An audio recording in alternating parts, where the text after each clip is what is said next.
Yeah, that's way better. Thank you so much. And we're back here at the Deep Green Festival, second annual Earth Day celebration at the Craneway Pavilion in Richmond, California. I'm Sabrina Jacobs along with Patrick Goggin for Pacifica Radio, KPFA 94.1 FM. Thank you for impromptu co-hosting with me, Patrick. Thanks for coming back.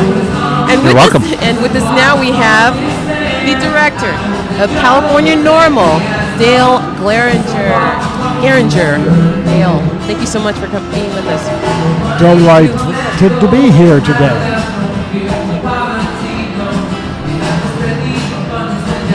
Okay, we just have a little bit of technical difficulty there. I can't hear myself. Can you turn the back of the music down?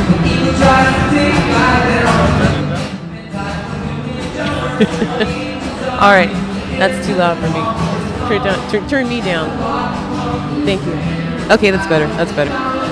Alrighty, Dale. So, in light of recent events, on April 2nd, what happened with your political partner, Richard Lee, Amsterdam University, coffee shop Blue Sky.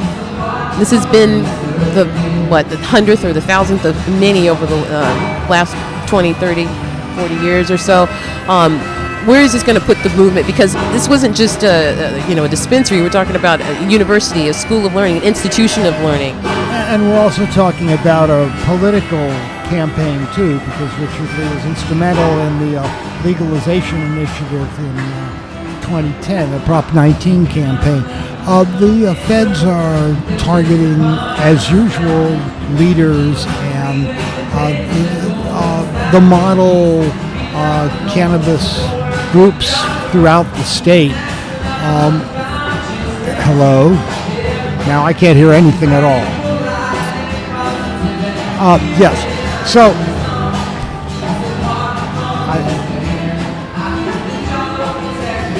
hello? Is that better? Yeah, it's okay. Yes. Okay. Is this working? Yes. Okay. Sorry about that. Dale. Okay, they're too loud.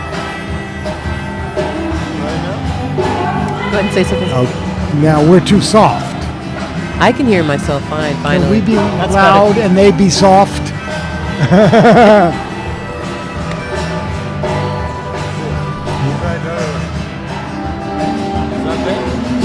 I can't hear any. Borrow your headphones? Yeah. I have no headphones. Oh, you got those.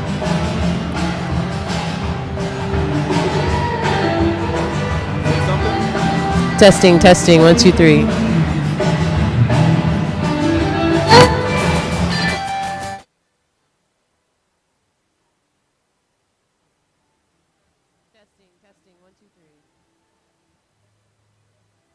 Do, re, mi, fa, so, la.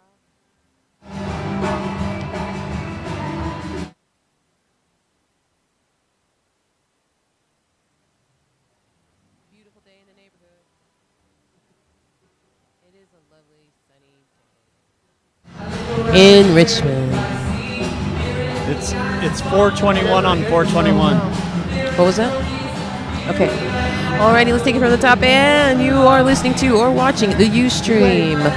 Pacifica Radio, KPFA 94.1 FM. I'm Sabrina Jacobs, and we are broadcasting live and direct from the Craneway Pavilion in Richmond, California for the Deep Green Festival and Conference, Cannibal Festival that kicks off all cannibal festivals here in the Bay Area. Second annual Earth Day celebration. And impromptu co-hosting with me is Patrick Goggin, a lawyer and longtime cannabis activist. Thank you so much for coming back. Super happy to be here. Excellent. It's a beautiful sunny day. And with us, we will be interviewing Dale Garinger. Dale Garinger is the director of California Normal. Dale, thank you so much for being with us this afternoon. Thank you. Good to be here. All right. Let's start off with the obvious. April 2nd, your political partner, Richard Lee, was taken down by the feds. And I think this is an isolated incident because they took down Amsterdam University, a university, an institution of learning, okay, a different alternative form of pedagogy. Where does this place the whole movement, in your opinion, Dale? about the same place that we have been over the last 16 years since Prop 215 passed. You know, the feds keep attacking. They go for the leaders of the movement. They went for, Jeff Jones at the Oakland Cannabis Buyers Cooperative. They attacked the Women's Alliance for Medical Marijuana in Santa Cruz, the Los Angeles Cannabis Resource Center in West Hollywood. All of them sort of leaders at the time. It doesn't surprise me at all that they should do the same to Richard Lee. It disappoints me. It disappoints me because we were promised change by this administration, and we haven't gotten that at all. This is business as usual by the federal narcocracy. Narcocracy. Alrighty. Well, Patrick? I'm just curious, Dale, where do you think we go from here? I mean, there's been much debate and consternation about the next steps. Do we focus on further entrenching medical cannabis, or do we go back to the well on a Prop 19 or something similar to what the voters are going to be facing in Colorado and Washington this year? I really think we have to focus on the federal government, to tell you the truth. This kind of interference with local laws is really unacceptable. It's gone to a new level here, with federal prosecutors actually threatening local governments to not regulate cannabis and to repeal cannabis regulations, like we saw in Mendocino County, which had the most successful outdoor marijuana cultivation program anywhere, that raised $650,000 for the sheriff's department, and which had really caught on. And they were told by the U.S. Attorney's Office, you get rid of that program or we're going to take you to federal court. And they had to repeal the program. They can't afford to go to federal court. The federal government would like to treat legitimate medical cannabis providers the same way as Mexican narcotraficantes, I guess, or something like that. It makes... but that's the federal policy. It's called prohibition, and they've really failed. Not only do they fail to discriminate between the good and the bad actors here, but they really sort of go after the good actors, because the good actors like Richard Lee have been very successful and have activated the rest of the community. I mean, besides Richard Lee's political activities, his university has, graduated hundreds and hundreds of people in cannabis arts and sciences, which is, of course, something that's illegal under federal law. And so, a lot of resources went from Richard into, education and into the jobs. And, he had 100 employees or more. And that's a very ripe target under federal law. And it doesn't surprise me that the feds would go that direction. They have always gone for the best actors. But this is really intolerable, especially from a Democratic administration, especially like from the U.S. attorney we have here in Northern California. Melinda Haig is a real disgrace.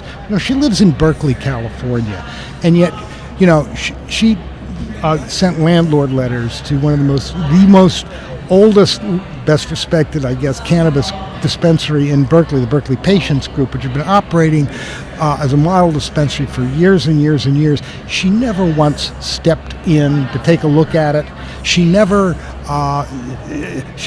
she's never really tried to see what's going on in the community with regard to the cannabis dispensaries. She just decided that she would cause some trouble by making up this rule that, hey, if you are within 1,000 feet as the crow flies from any place where there might be a school or a playground, then we want to close you down.